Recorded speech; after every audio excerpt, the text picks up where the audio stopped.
नमस्कार दोस्तों, हमारे चैनल में आप लोगों का स्वागत है। आज हम आप लोगों को संविधान की उद्देशिका या प्रस्तावना के बारे में विस्तार से चर्चा करेंगे। इसमें से अक्सर परीक्षाओं में क्वेश्चन पूछे जाते रहते हैं। IAS स्तर तक की परीक्षाओं में इसमें से क्वेश्चन निकलते हैं। तो पहले हम आपको बताते हैं उद्देशिका या प्रस्तावना क्या होता है। उद्देशिका या प्रस्तावना किसी अधिनियम के नीतियों, उसके आदर्शों, उसकी आकांक्षाओं आदि को समझने में सहायक होता है। इसलिए प्रस्तावना पहले लिखी जाती है ताकि जो भी शुरुआती हो हम उसको पढ़ करके ही समझ जाएं कि अंदर इनके आंतरिक भावनाएं क्या समाहित हैं जो आगे हमारा मार्गदर्शन कराएंगे। देखते हैं तो संविधान की उद्देशिका या प्रस्तावना, इसकी प्रस्तुति 13 दिसंबर 1946 को पंडित जवाहरलाल नेहरू ने की। जब पहली बार 9 दिसंबर 1946 को संविधान सभा की बैठक हुई थी, तो उद्देश्य प्रस्ताव के साथ उद्देशिका जब पेश की गई तो यहीं से संविधान की कार्यवाही प्रारंभ होती है। इसे 13 दिसंबर 1946 को पेश किया गया और 22 जनवरी 1947 को इसको स्वीकृति मिली। प्रस्तावना की भाषा ऑस्ट्रेलिया से ली गई है, जबकि इसके विचार जो हैं अमेरिका से लिए गए हैं। अब आप समझ रहे होंगे कि ये भाषा और ये विचार दो चीजें क्या हैं, याद रखिएगा। प्रस्तावना की भाषा ऑस्ट्रेलिया से और उद्देशिका का विचार अमेरिका से।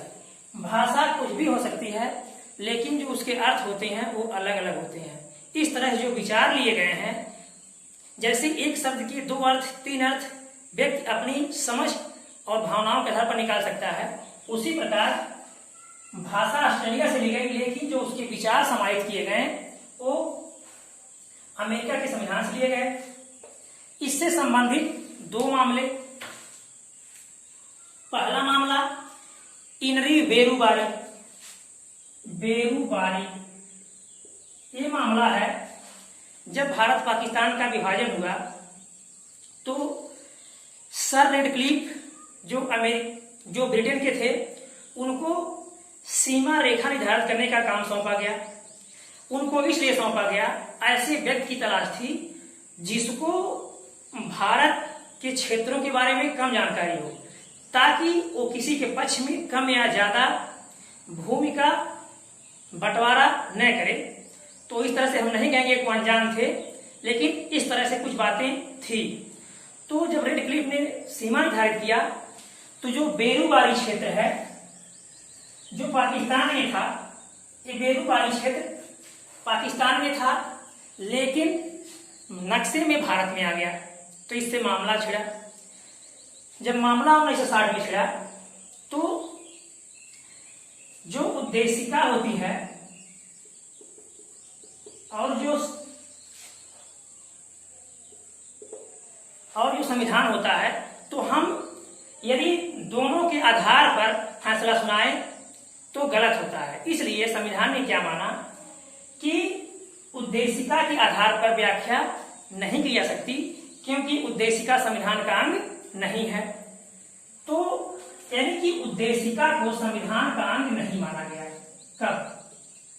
जब 1960 में इनरी बेरूबारी का मामला आया तो उद्देशिका को संविधान का अंग नहीं माना गया और न्यायालय ने यह कहा कि प्रथम अनुसूची जो भारत के राज्य और राज्य क्षेत्रों का उल्लेख है, उसमें ये जो बेरीबारू का मामला है सम्मिलित करने या निकालने के लिए अनुच्छेद 3 के तहत संशोधन करना होगा। 59 के तहत संशोधन किया जाना चाहिए। इस प्रकार संशोधन किया गया और 9वां संविधान संशोधन होगा।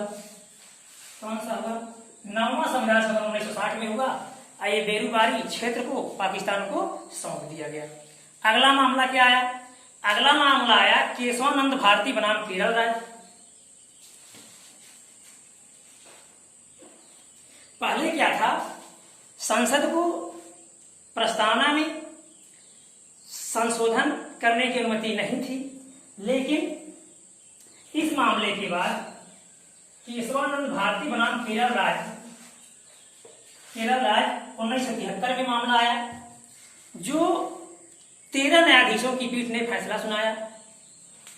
इसमें चीफ जस्टिस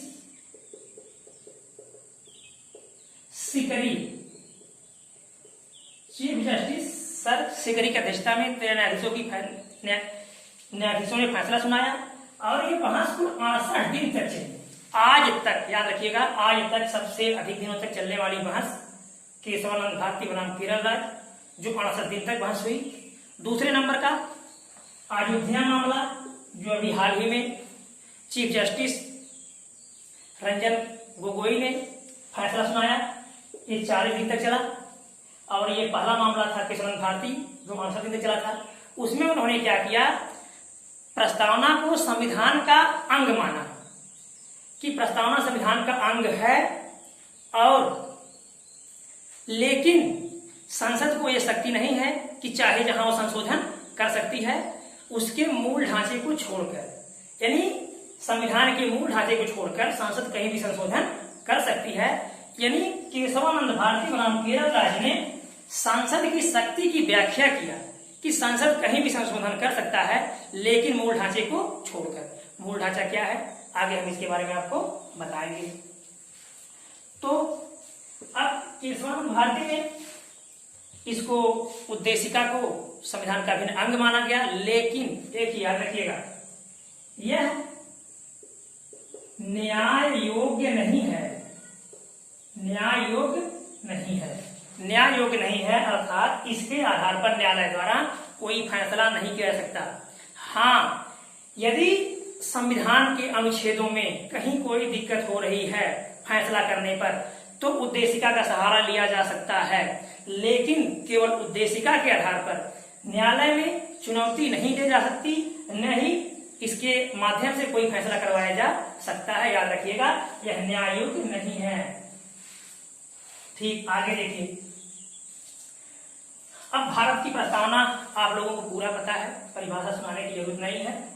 हम भारत के लोग, भारत को एक पूरा प्रस्तावना दे दिया गया है, आप लोगों को पहले पता है, लेकिन इसमें से कुछ चीजें आप लोगों को नहीं पता है, उसके बारे में हम आप लोगों को बताना चाहेंगे। इसमें तीन न्याय की बात की गई है। कौन कौन? सामाजिक, आर्थिक और राजनीतिक न्याय। याद रखिएगा, किस चीज की बात की गई है? न्याय की बात की गई, स्वतंत्रता की बात नहीं की गई है। न्याय, सिर्फ आर्थिक न्याय मिलेगा आपको, यानी गलत तरीके से यदि आप धन का अर्जन कर रहे हैं तो आपके साथ न्याय नहीं होगा। इसलिए इन चीजों को, राजनैतिक, आर्थिक, सामाजिक को न्याय में रखा गया। तो कितने न्याय दिए गए हैं? 3। यानी उद्देशिका के अनुसार हमारे संविधान में भारत के नागरिकों के लिए कितने न्याय दिए गए हैं? 3, सामाजिक, आर्थिक और राजनैतिक। आगे 5 स्वतंत्रता। कितने स्वतंत्रता की बात की गई है? 5 स्वतंत्रता। विचार, अभिव्यक्ति, विश्वास, धर्म और उपासना की स्वतंत्रता, यानी 5 स्वतंत्रता की बात की गई है। याद रखिएगा, 5 स्वतंत्रता। 3 न्याय, 5 स्वतंत्रता। 2 समानता। समानता क्या क्या है? प्रतिष्ठा और अवसर की समानता। प्रतिष्ठा और अवसर की समानता। प्रतिष्ठा क्या होती है?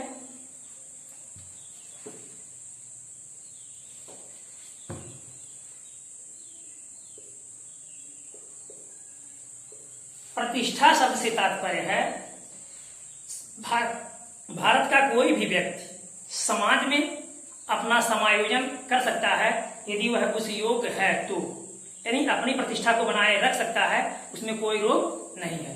यानी समाज में अपने आप को स्थापित कर सकता है, चाहे जौन सा क्षेत्र हो, चाहे जैसा क्षेत्र हो। यदि सरकार द्वारा ऐसा कोई प्रावधान किया जाता है तो किसी को उससे वंचित नहीं किया जाएगा, यानी अपनी प्रतिष्ठा को उभारने का उसको अवसर दिया जाएगा। आगे अवसर की समानता। यदि व्यक्ति योग्य है तो ऐसा कोई अवसर नहीं है जो उसको वहां अपने आप को समायोजित करने से वंचित करेगा। अब उद्देशिका में प्रयुक्त कुछ शब्द हैं, उसके बारे में बताएंगे। कहा गया है हम भारत के लोग, शुरू में हम भारत के लोग, हम भारत के लोग, अर्थात भारत की जो जनता है संपूर्ण शक्तियों का केंद्र बिंदु है। कैसे केंद्र बिंदु है? भारत का जो भी राष्ट्राध्यक्ष या प्रतिनिधि चुना जाता है वो जनता द्वारा चुना जाता है। तो जनता अपने अनुसार जिसको अच्छा समझती है उसको चुनती है। तो इस प्रकार कहा जा सकता है कि भारत में समस्त शक्तियों का स्रोत भारतीय जनता है। ठीक, तो भारत के लोग से तात्पर्य है कि भारत की समस्त शक्तियों का मुख्य केंद्र बिंदु कौन है? भारत की जनता है। प्रभुत्व संपन्न, संपूर्ण प्रभुत्व संपन्न, आगे कहा गया है संपूर्ण प्रभुत्व संपन्न, अर्थात भारत पूर्ण रूप से प्रभुत्व संपन्न होगा। इसका तात्पर्य यह है कि भारत किसी भी बाहरी शक्ति के दबाव में या किसी के समझौते के अंतर्गत नहीं होगा। वह पूर्ण रूप से क्या होगा? स्वतंत्र होगा। पूर्ण रूप से फैसला करने के लिए स्वतंत्र होगा, चाहे आंतरिक मामला हो, चाहे बाह्य मामला हो, चाहे किसी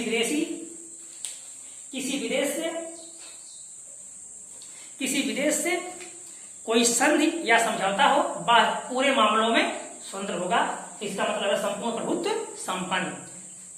इसी आधार पर 1949 में भारत संयुक्त राष्ट्र में अपना विलय किया। तो ये उसका व्यक्तिगत मामला था, खुद जो है भारत ने अपने आप को वहां विलय किया। आगे समाजवादी व्यवस्था पंडित जवाहरलाल नेहरू के लोकतांत्रिक समाजवाद पर आधारित है। किस पर? लोकतांत्रिक समाजवाद। समाजवाद दो होता है, एक होता है साम्यवादी समाजवाद और एक होता है लोकतांत्रिक समाजवाद। जो साम्यवादी समाजवाद होता है उसमें जो संपूर्ण क्षेत्र का शासन होता है वो पूर्ण रूप से सरकार के अंतर्गत होता है। साम्यवादी सरकार में जैसे चीन में व्यवस्था है। लेकिन लोकतांत्रिक समाजवाद में क्या होता है? सरकार की जो शक्तियां हैं वो कम या ज्यादा हो सकती हैं, लेकिन साम्यवाद में कम या ज्यादा नहीं होती, सरकार के पास शक्तियां ज्यादा होती हैं। तो हमारे यहाँ जो लोकतांत्रिक समाजवाद अपनाया गया है ये दोनों के बीच की कड़ी है। अर्थात यहाँ जो हमारे राष्ट्राध्यक्ष हैं उनकी शक्तियां न बहुत ज्यादा न बहुत कम है, नियंत्रित किया जा सकता है। इस प्रकार यहाँ मध्यम या बीच का लोकतांत्रिक समाजवाद को अपनाया गया है। पंथ निरपेक्ष से तात्पर्य होता है कि राज्य का या भारत का कोई अपना धर्म नहीं है।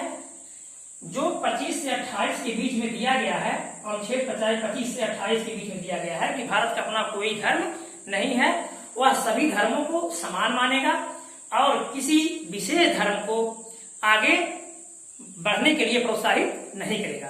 इस प्रकार हम कह सकते हैं कि भारत किसी एक धर्म के पीछे नहीं जाता। यहाँ विविधताओं का देश है, सभी धर्मों को एक समान माना जाता है, जो हमारे प्रस्तावना में कह दिया गया है।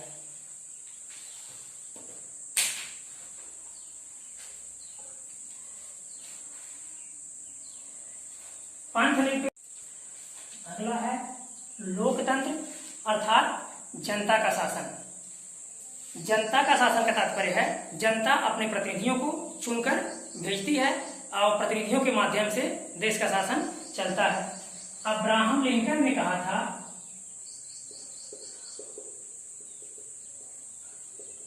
जो अमेरिका के राष्ट्रपति रह चुके हैं, उन्होंने कहा था कि लोकतंत्र का तात्पर्य होता है जनता का, जनता द्वारा और जनता के लिए शासन। याद रखिएगा, जनता का, जनता द्वारा, जनता के लिए शासन।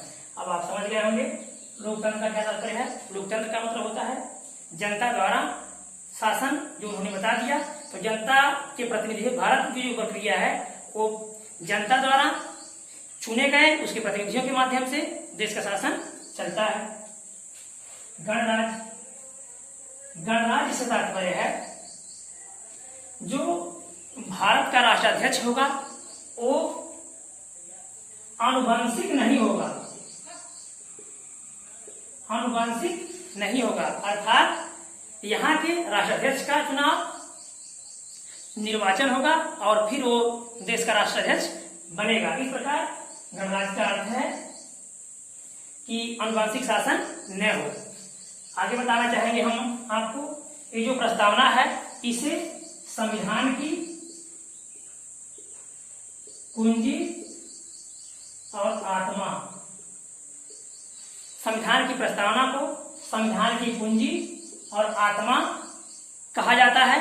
विकल्प परीक्षाओं में जिस तरह से क्वेश्चन पूछे जाते हैं, संविधान की आत्मा किसे कहते हैं या संविधान की कुंजी किसे कहते हैं, प्रस्तावना को। लेकिन एक याद रखिएगा, अनुच्छेद 32 के अनुसार जो संवैधानिक विचारों का अधिकार है, जिसे भीमराव अंबेडकर ने संविधान की आत्मा कहा था, तो अनुच्छेद 32 के अनुसार संवैधानिक विचारों के अधिकार को भीमराव अंबेडकर ने संविधान की आत्मा कहा था, लेकिन प्रस्तावना को संविधान की कुंजी और आत्मा कहा जाता है। तो यदि परीक्षाओं में दोनों तरह के क्वेश्चन आते हैं और ये दोनों परीक्षाओं में समाहित हैं, प्रस्तावना भी और संवैधानिक विचारों का अधिकार भी, तो हम दोनों को मारेंगे। लेकिन यदि दोनों में से कोई एक है तो हम उसको एक को मान लेंगे कि यही हमारा आत्मा है, चाहे वो प्रस्तावना हो चाहे अनुच्छेद 32 हो। वीडियो अच्छा लगा होगा तो लाइक कीजिएगा, अपने दोस्तों को शेयर कीजिएगा। धन्यवाद।